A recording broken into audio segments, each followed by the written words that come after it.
Hello foodies. आज घर को बापा आनी दुईटी बड़ इलिशी आउ इलिशी देखी मो मन भारी खुशी। यही माछ मोर भारी फेवरेट या खायापी मुझे वेट करी। मो भली इलिशी कहार फेवरेट कमेंट रे गोटे रेड हार्ट निश्चय देबे। तो मु माछ को काटी सफा करी से लुण हलदी लंका गुंड दे मैरिनेट करनेली।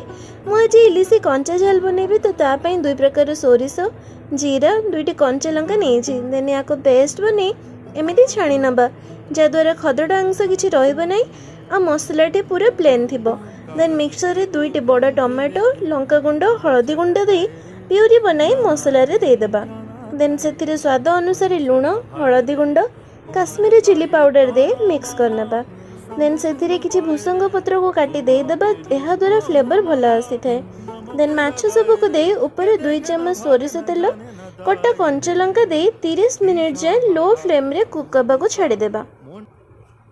कुक हो सारा पर गोटे तड़का पैन रे तेल फुटण सुखिले लंका काश्मीरी चिली पाउडर दे इलिशी माछरे गोटे छुंक देदेबा। यह द्वारा टेस्ट आहरी 2 गुणा हो। यह पर गर्मा गर्म भात सह इलिशी माछ तेल जल को सर्व करदेबा।